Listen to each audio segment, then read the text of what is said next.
दोस्तों, मैं अनिल कुमार सिंह स्वागत करता हूं अपने YouTube चैनल में।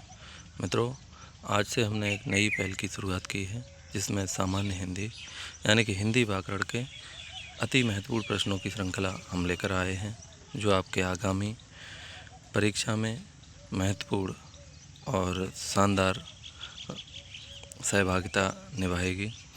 मित्रों, ये पहली क्लास है आज की हमारी, और ये यूपी पुलिस, यूपीएसआई और उत्तर प्रदेश राज्य की तमाम परीक्षाओं में महत्वपूर्ण साबित होगी। हिंदी व्याकरण क्लास फर्स्ट वर्णमाला चैप्टर आप समझते होंगे कि इसके बहुत ही महत्वपूर्ण प्रश्न परीक्षाओं में पूछे जाते हैं, और इसी को मद्देनज़र रखते हुए हमने इस क्लास को सृजित किया है। तो आइए पहले प्रश्न से इसकी शुरुआत करते हैं आज के सेशन की। हम पहला प्रश्न पूछा गया है, भाषा की मूल इकाई है। काफ़ी महत्वपूर्ण प्रश्न है और कई बार परीक्षा में पूछा गया है। और ये जो हम प्रश्न लेकर आए हैं, सारे प्रश्न यूपीएसआई और यूपी कांस्टेबल के होंगे, जो कि गत वर्ष की परीक्षाओं में पूछे गए थे। तो आते हैं हम पहले प्रश्न पर आज के। भाषा की मूल इकाई क्या है? तो इसका सही उत्तर होगा ध्वनि। किसी भी भाषा की मूल इकाई उसकी ध्वनि होती है, और ध्वनि को जब हम लिपि में बदल देते हैं तभी हमारी वर्णमाला का निर्माण होता है। जैसे आ हो गया, का हो गया और गा हो गया। ऐसे ये होते हैं, ये सारी ध्वनियाँ हैं जिनको हमने एक लिपि में कर दिया तो ये वर्ण बन गए। इसलिए यहाँ पर जो आपका सही आंसर होगा वो होगा ध्वनि। किसी भी भाषा की मूलतम इकाई उसकी ध्वनि होती है ना। आइए अगले प्रश्न पर चलते हैं। प्रश्न संख्या दूसरे पर, शब्द की सबसे छोटी इकाई क्या कहलाती है? स्वर, वर्ण, व्यंजन, अयोगवाह। शब्द की छोटी इकाई वर्ण कहलाती है। वर्ण को भी हम आगे समझेंगे डिटेल में। स्वर आप जानते होंगे, आ से शुरू होते हैं और इस पे आह पर ख़त्म होते हैं। ये सारे स्वर आते हैं इसमें। और वर्ण जैसे कि हमने एक शब्द लिखा कोई राम, है ना, ये तो एक शब्द हो गया। अब इसको हम अगर वर्ण में तोड़ेंगे तो वर्ण में इसका सही आंसर होगा, वर्ण में ये बनेगा, इसमें क्या क्या बनेगा? रा, इस पे हलंत लग जाएगा, प्लस हो जाएगा आ, और प्लस हो जाएगा, एक आ की मात्रा है तो आ एक और हो जाएगा, है ना। फिर आगे होगा प्लस म, हलंत लग जाएगा इस पे, और प्लस एक आ।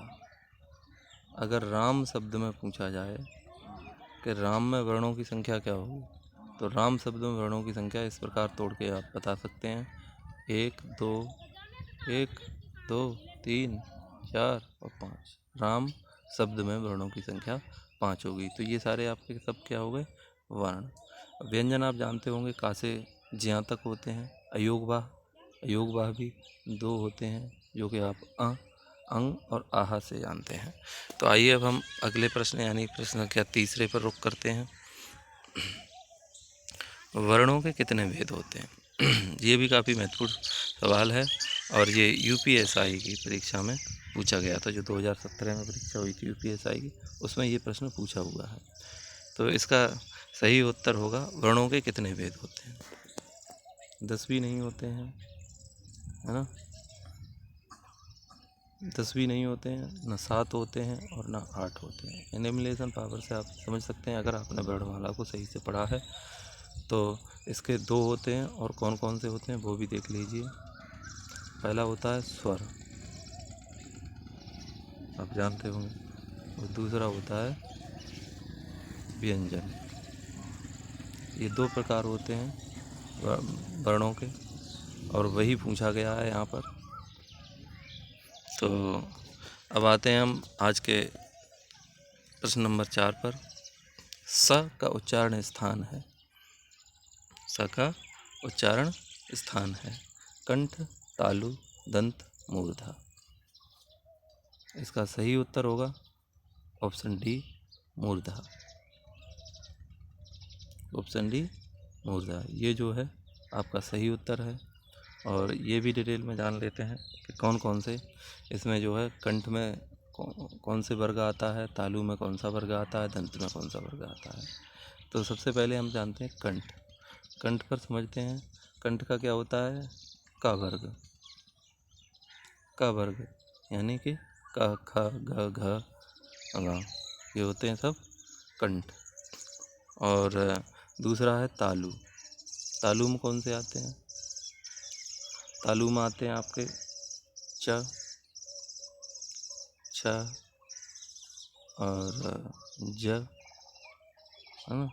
ये सारे यानी कि च वर्ग पूरा जो होता है वो तालु में आता है, च वर्ग। अब आ गया दंत। दंत में पूरा जो होता है आपका टा वर्ग। टा वर्ग जो होता है, टा वर्ग, टा वर्ग जो होता है वो आपका दंत में आता है। मूर्धा में हमने बताया था सा खे साहा यारा लावा, है ना, ये सब मूर्धा का है। तो हमारे चौथे प्रश्न का सही उत्तर होगा ऑप्शन डी मूर्धा। आइए अगले प्रश्न पर रुक करते हैं। प्रश्न संख्या 5 पर कौन से शब्द में र व्यंजन नहीं है।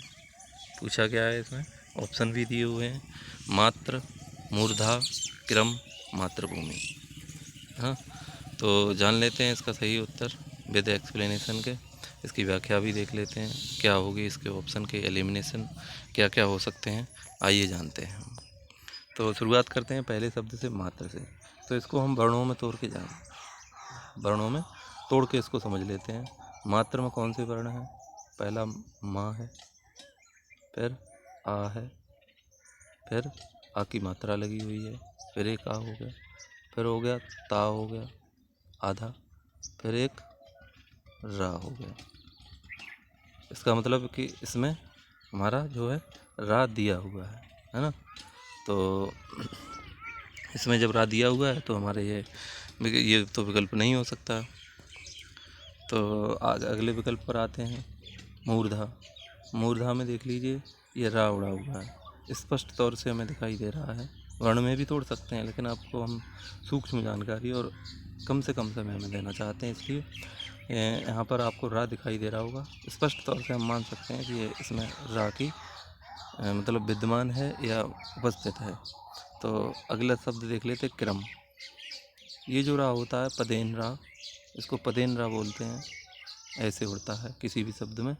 तो ये भी रा दिया हुआ है, ये इसको भी रा ही मानते हैं जब हम क्रम लिखते हैं, चक्र लिखते हैं और कई शब्द हैं इसी तरह से लिखे जाते हैं।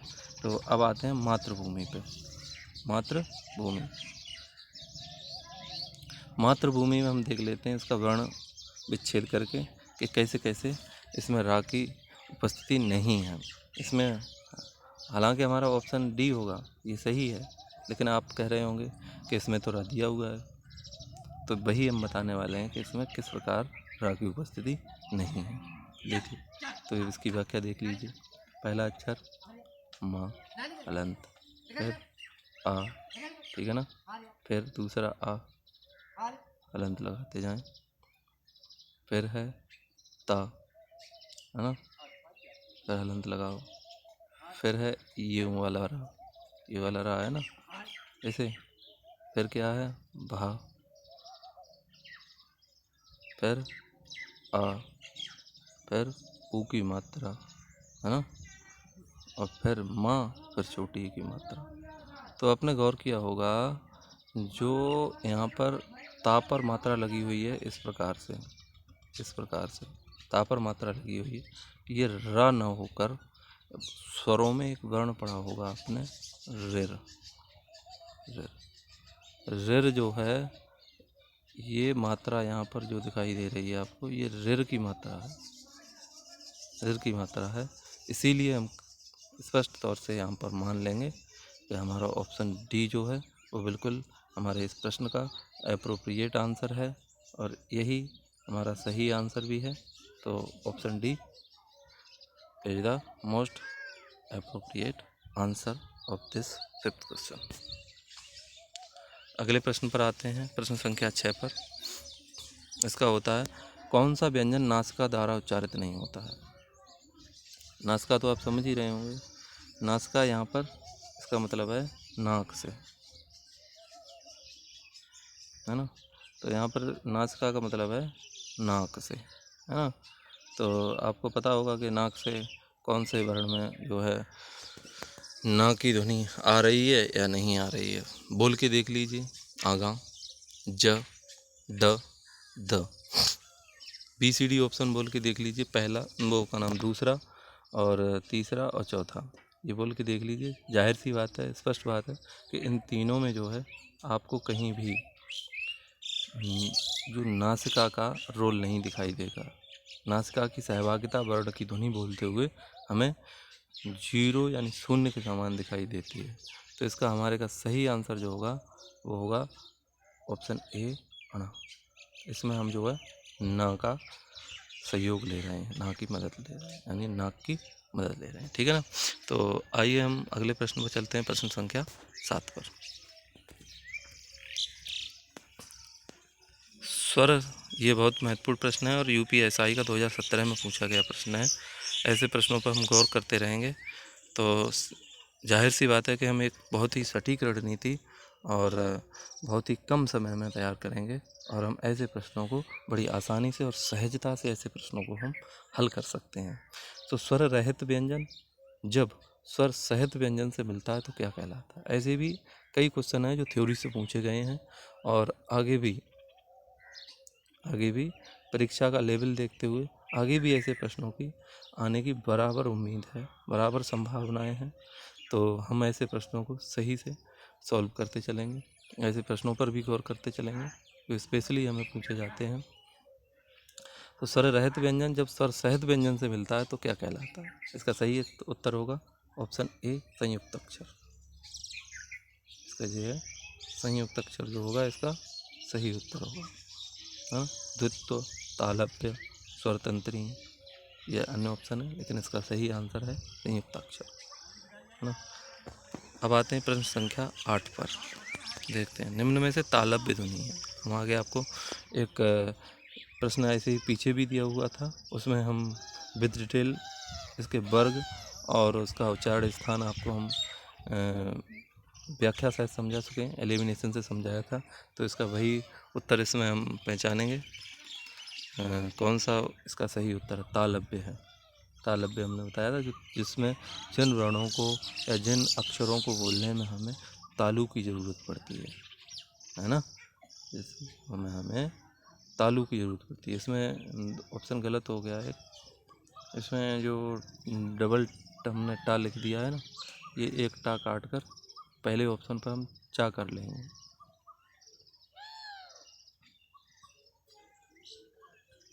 इसी एक को काट दीजिए और हम चा कर लें।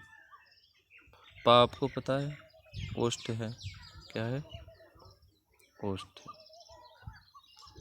है ना। और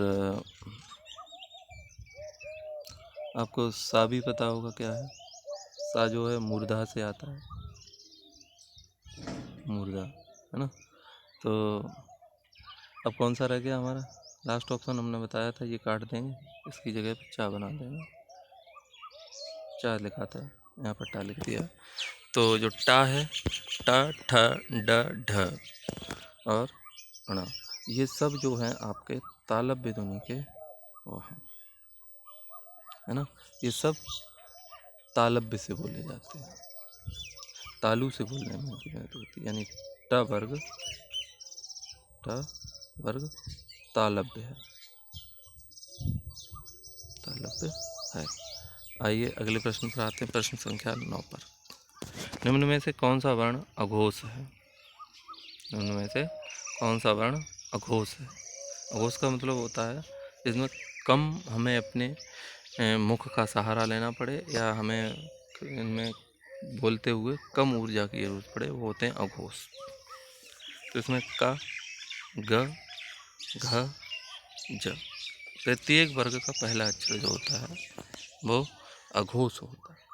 तो ये का वर्ग है, का वर्ग का पहला वर्ण दिया हुआ क, उनमें से कोई भी जो है पहला वर्ण नहीं दिया हुआ है अन्य विकल्पों में, इसलिए हमारा सबसे अप्रोप्रिएट आंसर हो जाएगा ऑप्शन ए का। प्रश्न संख्या अंतिम और आज के सेशन के लास्ट सवाल पर आते हैं। प्रश्न संख्या 10, वर्णों के समुदाय को क्या कहते हैं? ये भी प्रश्न यूपी कांस्टेबल की परीक्षा में गत वर्ष की परीक्षाओं में पूछा गया है और इस नज़रिए से ये प्रश्न काफ़ी महत्वपूर्ण भी हो जाता है और बड़ी सहजता से आप इसका आंसर भी दे सकते हैं, क्योंकि ये बहुत सरल प्रश्न है और मध्यम श्रेणी का प्रश्न है। वर्णों के समुदाय को क्या कहते हैं? तो इसमें आप ऑप्शन को एलिमिनेट करके भी इसका आंसर निकाल सकते हैं। इन ऑप्शंस का इनमें कोई रोल नहीं है। और अब हमारा ऑप्शन ए बचा, वर्णमाला।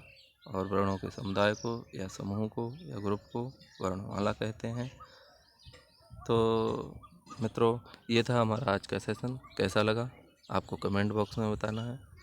हम ऐसे ही नए नए इनोवेटिव और इम्पोर्टेंट वीडियो आपके लिए हिंदी विषय से संबंधित, जो कि आपकी भविष्य में होने वाली यूपी पुलिस कांस्टेबल की परीक्षा हो, ग्रुप डी की परीक्षा हो या फिर अन्य परीक्षाएं जो उत्तर प्रदेश राज्य के संदर्भ में काफ़ी महत्वपूर्ण रोल अदा करती हैं, तो उनमें हिंदी का एक निश्चित अनुपात लगातार यानी कि बराबर अच्छे प्रश्न संकलित किए जाते हैं, उनमें पूछे जाते हैं। और परीक्षा के लिहाज से जो अति महत्वपूर्ण प्रश्न होंगे, गत परीक्षाओं में पूछे गए हों या संभावित प्रश्न हों, ऐसे प्रश्नों को हम आपके सामने पूरी मेहनत से और विद अपने तजुर्बे से, जो भी हमारा तजुर्बा होगा, आपके सामने हम लाते रहेंगे।